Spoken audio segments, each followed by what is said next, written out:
नमस्कार। शाम 7 बजे के समाचारों में आप सभी का स्वागत है। मैं हूं हिमांशु सोनकर। समाचारों में सबसे पहले हेडलाइंस।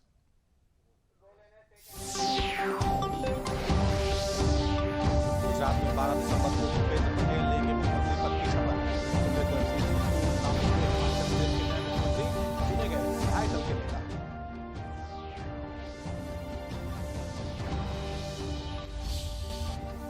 राष्ट्रपति द्रौपदी मुर्मू ने अंतर्राष्ट्रीय मानवाधिकार दिवस पर आयोजित कार्यक्रम में हुई शामिल। प्रधानमंत्री ने इस साल की मानवाधिकार दिवस की थीम को बताया बेहद सार्थक और उपयुक्त। लोकसभा अध्यक्ष ओम बिरला ने गोरखपुर में महाराणा प्रताप शिक्षा परिषद के कार्यक्रम में कहा, उत्तर प्रदेश सबसे शानदार आर्थिक गंतव्य है। कार्यक्रम में मुख्यमंत्री योगी आदित्यनाथ भी रहे मौजूद।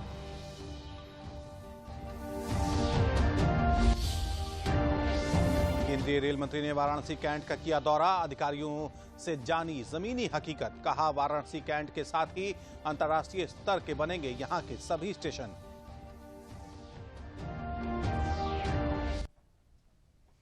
और अब समाचार विस्तार से। गुजरात में भाजपा के विधायक दल के नेता के रूप में चुने जाने के बाद भूपेंद्र पटेल ने प्रेस को संबोधित किया। इस दौरान यूसीसी पर नई सरकार की पहली कैबिनेट बैठक में फैसला लिया जाएगा या नहीं, इस सवाल पर भाजपा विधायक भूपेंद्र पटेल ने कहा कि सामान्य नागरिक संहिता यानी कि यूसीसी पर उनकी सरकार ने चुनाव से पहले ही इस मुद्दे पर कमेटी का गठन कर दिया था। भूपेंद्र पटेल ने कहा कि कमेटी की सिफारिश के आधार पर काम किया जाएगा।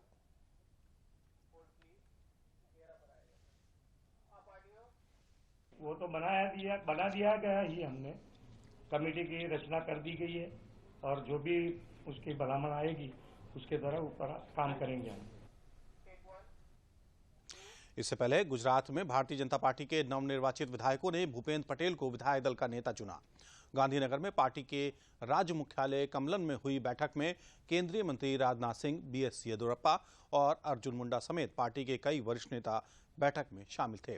भूपेंद्र पटेल आज राज्यपाल से मुलाकात कर राज्य सरकार बनाने का दावा पेश करेंगे। 12 दिसंबर को मुख्यमंत्री और उनके मंत्रीगण शपथ लेंगे।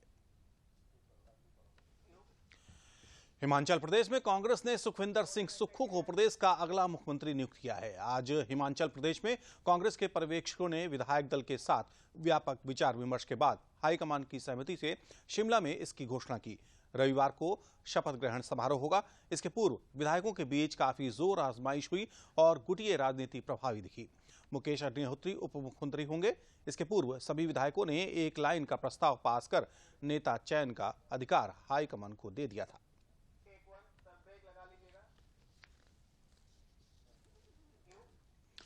समाचारों में आगे बढ़ने से पहले लेते हैं एक छोटा सा ब्रेक।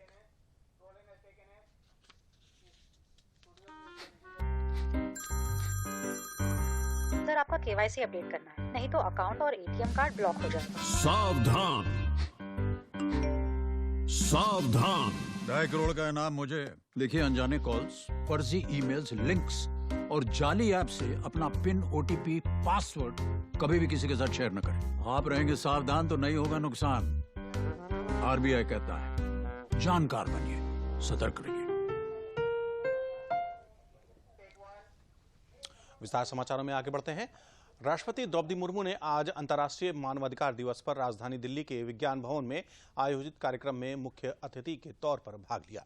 कार्यक्रम को संबोधित करते हुए उन्होंने कहा कि राष्ट्रीय मानवाधिकार ने मानवाधिकार की रक्षा के लिए हमेशा बेहतरीन कार्य किया।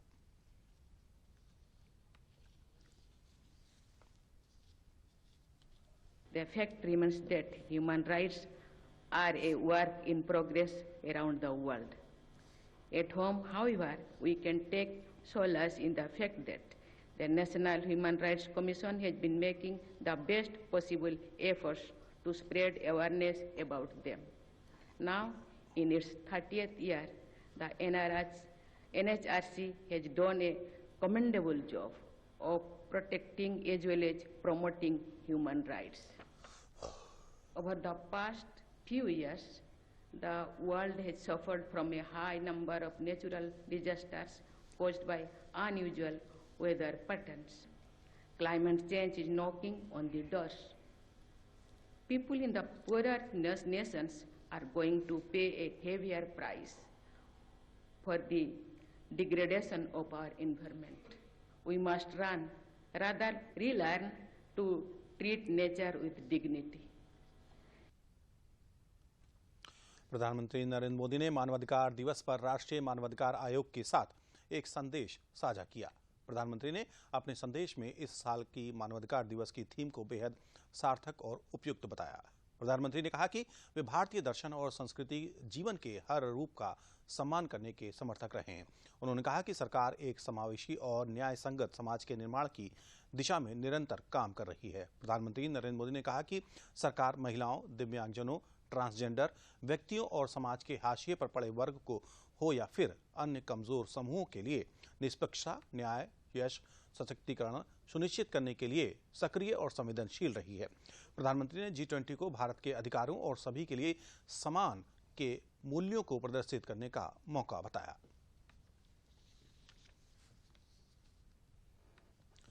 समाचारों में फिलहाल यहां लेते हैं एक छोटा सा ब्रेक।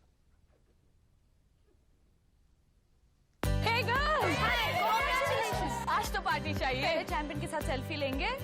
आइडिया, यही करते हैं पार्टी। Pizza party. ये चल अपना कार्ड और पिन दे। मेरे कार्ड की डिटेल्स मैं खुद ही डालूंगी। आरबीआई कहता है अपना पिन, ओटीपी, सीवीवी या इंटरनेट बैंकिंग पासवर्ड किसी के साथ शेयर ना करें। ऑनलाइन बैंकिंग सिर्फ अपने कंप्यूटर, मोबाइल और सिक्योर नेटवर्क से करें। बाय गर्ल्स, कहाँ जा रही है? सुना नहीं? No sharing. आरबीआई कहता है जानकार बनिए, सतर्क रहिए। विस्तार समाचारों में एक बार फिर आप सभी का स्वागत है। आगे बढ़ते हैं। बिहार के गया स्थित ऑफिसर्स प्रशिक्षण एकेडमी में आज 22वीं पासिंग आउट परेड का आयोजन किया गया। आज देश को गया ओटीए से 69 नए सैन्य ऑफिसर मिले। इसके साथ ही टेक्निकल एंट्रीज स्कीम कोर्स की 61 जेंटलमैन कैडेट्स आज अधिकारी बने। इसके अलावा 49वें स्पेशल कमीशन ऑफिसर कोर्स के 8 जेंटलमैन कैडेट्स को भी अधिकारी पद का मिला।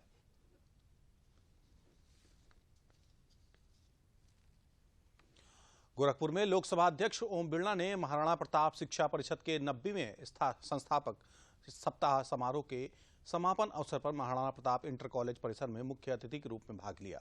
कार्यक्रम की अध्यक्षता प्रदेश के मुख्यमंत्री योगी आदित्यनाथ ने की। सप्ताह भर से चल रहे समारोह में विभिन्न प्रतियोगिताओं का आयोजन किया गया, जिनमें उत्कृष्ट कार्य करने वाले शिक्षक, सर्वश्रेष्ठ कर्मचारी, इंटरमीडिएट, स्नातक और परास्नातक के सर्वश्रेष्ठ विद्यार्थियों को स्वर्ण पदक से सम्मानित किया गया।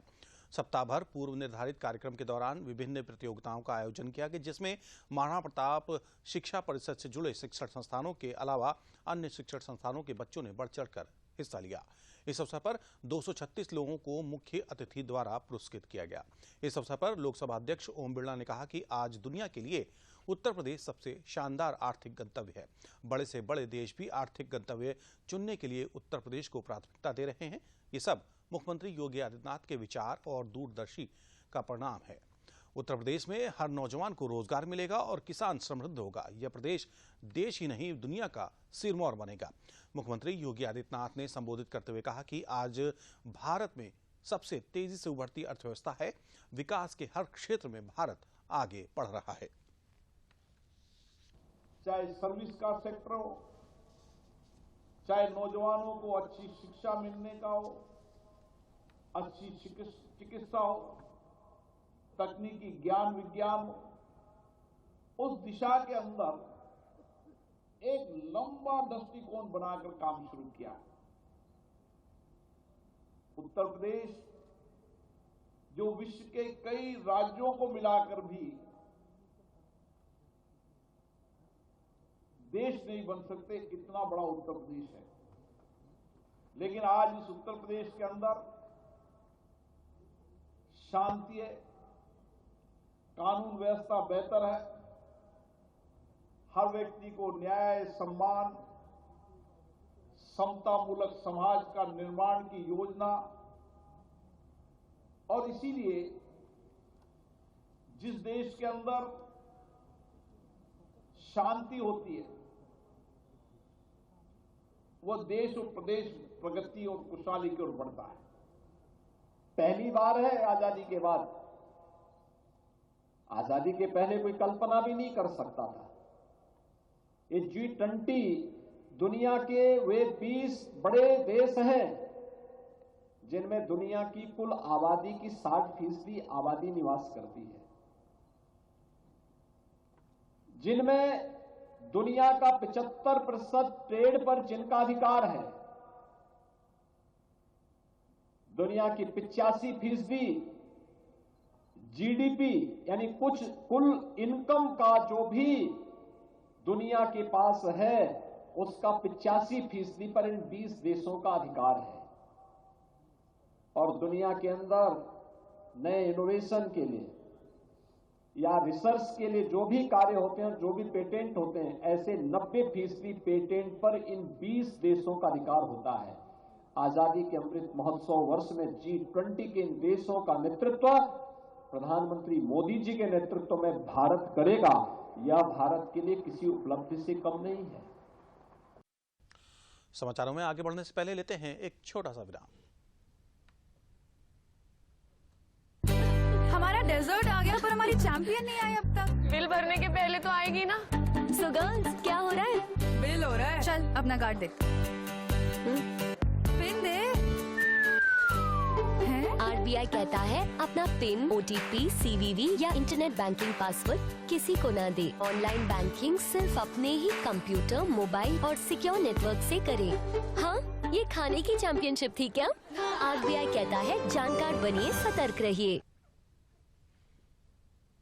केंद्रीय विदेश मंत्री एस जयशंकर ने वाराणसी में कहा कि G20 को लेकर देश भर के 55 शहरों में कार्यक्रम होना है। एक आयोजन काशी में भी प्रस्तावित है। उन्होंने उम्मीद जताई कि यहां डेवलपमेंट मिनिस्टर्स का कार्यक्रम हो। जो है ये पूरे देश में मनाया जाएगा, और मैं जानबूझ के मेरा शब्द है मनाया जाएगा कि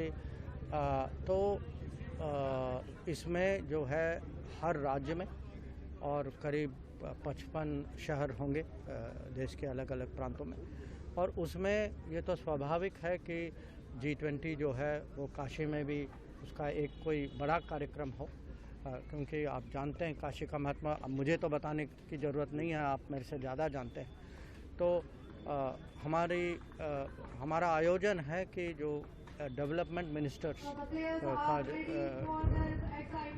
मिनिस्टर्स का जो प्रोग्राम जो है वो हम सोच रहे हैं कि काशी में करें। उसकी अभी प्लानिंग जारी है। तो ये भी एक कारण है कि मैं आया था, क्योंकि ये मीटिंग जो है मैं खुद विदेश मंत्री के तहत मैं इस मीटिंग का जो अध्यक्षता मैं करूँगा। तो आप देखेंगे कि मैं यहाँ बार बार आता। वाराणसी में 2 दिवसीय यूनिवर्सल हेल्थ कवरेज 2022 कार्यक्रम का आयोजन किया गया है। ये कार्यक्रम काशी के रुद्राक्ष वन इन्वेंशन सेंटर में शुरू किया गया। कार्यक्रम में मुख्य अतिथि केंद्रीय स्वास्थ्य मंत्री मनसुख भाई मांडविया है।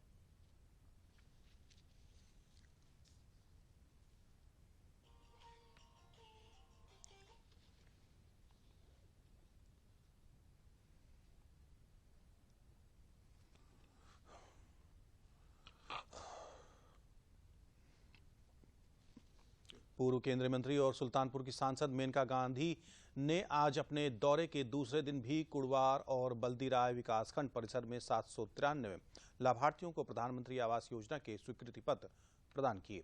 सांसद ने लाभार्थियों को आगाह करते हुए कहा कि उन्हें किसी भी कर्मचारी को सुविधा शुल्क देने की जरूरत नहीं है।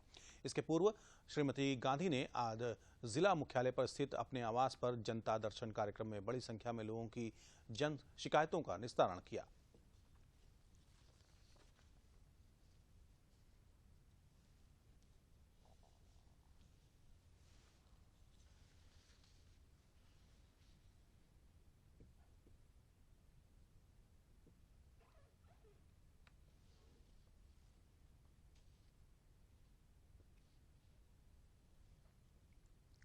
हम लोगों ने 11,000 आवास बांटने हैं 2 दिन में, तो ये उस प्रक्रिया का था। और पिछले साल हमारे होते हुए 90,000 बांटे थे प्रधानमंत्री योजना की आवास, और अब बाकी रह गए हैं करीबन 49,000। वो हम लोग मार्च तक कर दें कि जो पात्र लोग हैं, जिनको लगता है कि वो पात्र हैं और उनका नाम नहीं है लिस्ट में, वो हर ब्लॉक प्रमुख उनका लिस्ट बनाएगा और बनाने मार्च के बाद वो हमें दे देंगे, और फिर हम बीडी साहब से बात करते हैं कि कैसे उनकी मुसीबतें दूर करें। नहीं था, और हम मतलब जब बारिश होती थी तो चूता था, और हम सब लोग मतलब हमारे पास छप्पर कोई मतलब हमको नहीं दिया था। अब इस समय सांसद जी ने हमको घर दिए हैं, मतलब रहने के लिए। हमारे बच्चे बहुत खुश हैं, हम बहुत खुश हैं, और अब हमको आवास मिल गया है इस समय। हम तो यही हम सोचती हूँ कि हमारे आवास ने आवास दिया है, अब घर बनाना हमारा उचित है, अब उसी में हम लोग खुश रहेंगे पूरा परिवार। मेरे घर नहीं है, मेरा कच्चा मकान है और छपरा है, पानी चूता है, बारिश में बहुत दिक्कत है। मेरे बच्चे पढ़ लिख नहीं पाते, मेरे पति मजदूरी करते हैं। हमें सांसद जी ने मुझे आवास दिया, हम बहुत खुश हैं। वाराणसी में आज रेल मंत्री अश्विनी वैष्णव ने वाराणसी कैंट स्टेशन पर चल रहे विकास कार्यों को देखा और अधिकारियों से पूरा विस्तृत विवरण लिया। उन्होंने कहा कि यहां पर एक अंतर्राष्ट्रीय स्तर का स्टेशन बनाने के लिए विकास कार्य किए जा रहे हैं। वाराणसी कैंट स्टेशन को विश्व के सबसे अच्छे स्टेशनों में बनाना है, यहां विश्व स्तर की अच्छी सुविधाएं देनी है। वाराणसी से काशी तमिल संगमम के नाम से एक रेगुलर ट्रेन चलाई जाएगी जो काशी तमिल संगम के याद दिलाती रहेगी। वाराणसी कैंट के अलावा वाराणसी शहर के सभी स्टेशनों का भी चौमुखी विकास होगा। वंदे भारत की स्लीपर कोच बनने के साथ वंदे भारत को भी वाराणसी से विभिन्न जगहों के लिए और चलाया जाएगा। हमने वाराणसी कैंट स्टेशन को वर्ल्ड क्लास स्टेशन की कैटेगरी में सेलेक्ट किया हुआ है। इसका डिज़ाइन बन रहा है। इस डिज़ाइन में किस तरह से भविष्य में काशी में बहुत बड़ी मात्रा में टूरिस्ट आने लगे, ऑलरेडी 6-7 गुना बढ़ चुका है और भी कई गुने बढ़ने वाला है। उन सबको देखते हुए माननीय प्रधानमंत्री श्री नरेंद्र मोदी जी ने कहा है कि 50 साल आगे की सोच के प्लानिंग करें। उसी परिप्रेक्ष्य में वाराणसी कैंट स्टेशन का कंप्लीट इंस्पेक्शन करके किस तरह से भविष्य में ज़्यादा से ज़्यादा यात्री बहुत सुविधाजनक तरीके से यहाँ पे आ सके, वो व्यवस्था देखने के लिए आए। काशी तमिल संगमम की मेमोरी में और जो बहुत अच्छा ये अद्भुत समागम हुआ है, इसकी मेमोरी में एक permanent train, regular train Tamil Nadu से काशी के लिए आरंभ। काशी तमिल संगमम कार्यक्रम के तहत आज त्रिवेणी संगम पर तमिल पर्यटकों का 197 लोगों का जत्था प्रयागराज संगम तट पर पहुंचा, जहां पर प्रयागराज जिला प्रशासन और भारतीय जनता पार्टी के महानगर अध्यक्ष गणेश केशरवानी के द्वारा उनका स्वागत किया गया। प्रयागराज पहुंचने पर वीआईपी घाट पर ट्रेडर्स और प्रोफेशनल्स के साथ प्रयागराज के वकीलों और डॉक्टरों से मुलाकात की और एक दूसरे से अपने अनुभव साझा किए। बाद में सभी तमिल पर्यटकों को नाव के द्वारा त्रिवेणी दर्शन और स्नान कराया गया। काशी तमिल संगम कार्यक्रम के तहत आए इस दल ने बताया कि ये कार्यक्रम अपने आप में अनोखा है और हर व्यक्ति अपने क्षेत्र के बारे में एक दूसरे से अनुभव साझा कर रहा है। केंद्र सरकार और राज्य सरकारों के द्वारा उपलब्ध कराएगा ये मंच निश्चित रूप से प्रोफेशनल को बढ़ावा देने में मदद करेगा। हम लोग ये ग्रुप आया ग्रुप नंबर 9 है और हम लोग बनारस से इधर आए, प्रयागराज है और इसमें बहुत तरह के लोग हैं, कई कैटेगरी इसमें, कोई लॉ से है, कोई प्रोफेशनल है, कोई बिजनेसमैन, इस तरह के लोग हैं। Excellent arrangements by the district administration in Allahabad. We had excellent arrangements made by the Varanasi administration in as well. एक भारत श्रेष्ठ भारत को very nice slogan है ये, and काशी और कांची रामेश्वरम का बहुत बढ़िया लिंक है।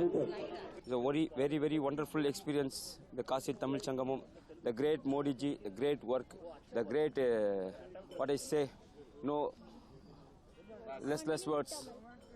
ये काशी तमिल संगम ये बढ़िया प्रोजेक्ट है। हमको इतना खुशी महसूस हो रही है यहाँ पे इसके सबको देखने के लिए। जो प्यार हमको मिल रहा है सभी से, वो लोकल वाला, वो काशी वालों से, अभी हम प्रयागराज वालों से बहुत अच्छा लग रहा है। वो सिक्योरिटी वालों को हम धन्यवाद देना चाहते हैं। सभी all credit goes to Modi ji. उसके अलावा ये प्रोग्राम नहीं हो सकता है। Thank you so much. जय भारत, वंदे मातरम, जब भारत माता की जय। गरीब परिवार की बेटियों का धन के अभाव में विवाह प्रभावित न हो और बेटियों के माता पिता उनको बोझ न समझे, इसी उद्देश्य को लेकर मुख्यमंत्री सामूहिक विवाह को सामाजिक मान्यता भी मिलती जा रही है। इसी क्रम में आज संत कबीर नगर में मुख्यमंत्री सामूहिक विवाह के अंतर्गत 290 जोड़ों का विवाह संपन्न हुआ, जिसमें 23 मुस्लिम परिवारों के जोड़ों का निकाह इस्लामिक रीति रिवाज से कराया गया। इस अवसर पर जिलाधिकारी प्रेम रंजन, घनघटा विधायक गणेश चौहान, मेदावल विधायक अनिल त्रिपाठी समेत कई लोगों ने वर वधू को आशीर्वाद दिया। घनघटा विधायक गणेश चौहान ने सरकार की योजनाओं को गरीबों के लिए बेहतर बताते हुए कहा कि मुख्यमंत्री सामूहिक विवाह सरकार की ओर से बहन बेटियों को उपहार स्वरूप दिया जा रहा है, ताकि पैसों के अभाव में बहन बेटियों के हाथ पीले होने में कोई दिक्कत न हो। विवाह के बाद वे जाकर अपने अच्छे जीवन की शुरुआत करें। इस क्रम में माननीय मुख्यमंत्री जी के द्वारा 51,000 रुपये की यह परियोजना चालू की गई है, जिसमें 35,000 रुपये कन्या के खाते में, 10,000 रुपये का उससे उपहार सामग्री और 6,000 रुपये प्रशासनिक व्यय का व्यय होता है। हमारे जनपद में 3 चरणों में इस वित्तीय वर्ष में यह कार्यक्रम संपादित हुआ है। जून में 227 जोड़ों की शादी कराई गई थी और उसके बाद 23 नवंबर को 274 जोड़ों की शादी कराई गई और आज 10 दिसंबर को 289 जोड़ों की शादी कराई गई। मुख्यमंत्री सामूहिक विवाह समाज के सभी जो ऐसे लोग थे जिनके ऊपर बेटियां बोझ बनी हुई थी, उस कल्याण के लिए पूज्य महाराज जी ने बेटियों को अपनी बेटी मानकर इस उत्तर प्रदेश का नेतृत्व में सभी जनपदों में जब से उनका आया है, तो इस तरह का सामूहिक विवाह करके बेटियों को बोझ बनने से वंचित किया है। आज बेटियां पूरी तरह से सुरक्षित हैं। बेटियों का पूरी तरह से चिंतन जब से उनका जन्म हुआ है, जन्म से लेकर विवाह तक का पूरी चिंतन पूज्य महाराज जी।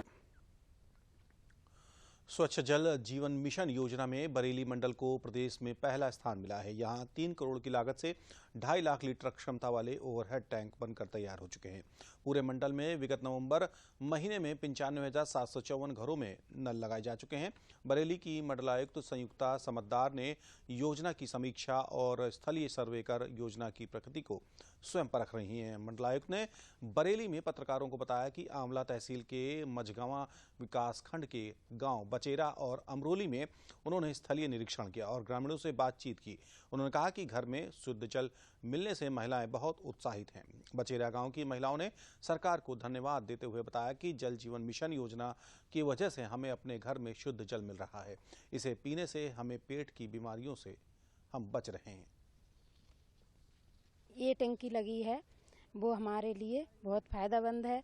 हमारे घर पे पानी आएगा, साफ आएगा, सुरक्षा मिलेगी उसको पीने से। हमारे पशु, हम, बच्चे सब पिएंगे तो बहुत सुरक्षित रहेंगे। सरकार को धन्यवाद देते हैं। हमारे गांव में सरकार ने जल जीवन मिशन योजना का आयोजन किया है। इस योजना से हमें टंकी का शुद्ध जल पीने को मिलेगा, इसीलिए हम सरकार का धन्यवाद करना चाहते हैं। हमारे गांव में पानी की टंकी बनी है बड़ी, उससे हमारे लिए बहुत सारे लाभ हैं। पेट की बीमारी हैं जैसे और भी दिक्कतें, जानवरों को हमारे शुद्ध पानी पीने के लिए मिलेगा। इससे बहुत सारे लाभ हैं, इसलिए हम सरकार को धन्यवाद कहना चाहते हैं। यहाँ पे 344 घरों में जो वाटर कनेक्शन है, टैप लग गया है और इससे लोगों में बड़ी सुविधा हो रही है। लोगों में बहुत एक एक्साइटमेंट है कि उनको साफ पानी मिल रहा है, क्लोरीनेटेड वाटर मिल रहा है, जिसको वो पीने के लिए यूज़ कर सकते हैं, खाना बनाने के लिए यूज़ कर सकते हैं। तो इसमें महिलाओं का पर्टिकुलरली एक फीडबैक बहुत अच्छा रहा कि हर घर में उनको एक अपना टैप कनेक्शन मिल गया है और कहीं बाहर भी नहीं जाना पड़ता, हैंडपंप से भी पानी नहीं लेना पड़ता। लोगों से हमने जो बातचीत की सभी प्रधान से और विलेज के सभी गांव के सभी लोगों से, वो ये एक एक्साइटमेंट है कि यहाँ पे फॉर द फर्स्ट टाइम जल जीवन मिशन के अंतर्गत इस तरह से ओवरहेड टैंक बना के हर ग्राम पंचायत में इस तरह से प्रोजेक्ट्स अप्रूव हो रहे हैं और इसमें मौके पे फील्ड पे एक्चुअली क्रियान्वित हो रहे हैं और हर घर में टैप कनेक्शन लग रहा है। विस्तार समाचारों में फिलहाल इतना ही। अंत में प्रमुख समाचार एक बार फिर। गुजरात में 12 दिसंबर को भूपेंद्र पटेल लेंगे मुख्यमंत्री पद की शपथ।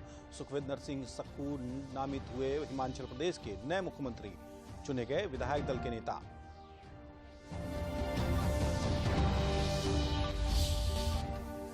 राष्ट्रपति द्रौपदी मुर्मू ने अंतर्राष्ट्रीय मानवाधिकार दिवस पर आयोजित कार्यक्रम में हुई शामिल। प्रधानमंत्री ने इस साल की मानवाधिकार दिवस की थीम को बताया बेहद सार्थक और उपयुक्त।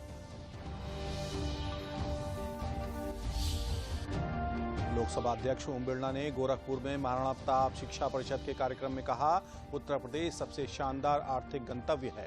कार्यक्रम में मुख्यमंत्री योगी आदित्यनाथ भी रहे मौजूद।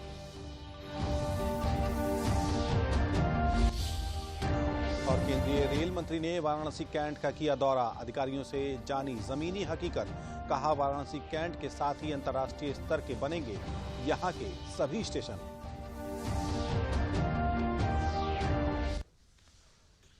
इसी के साथ समाचार समाप्त हुए। नमस्कार।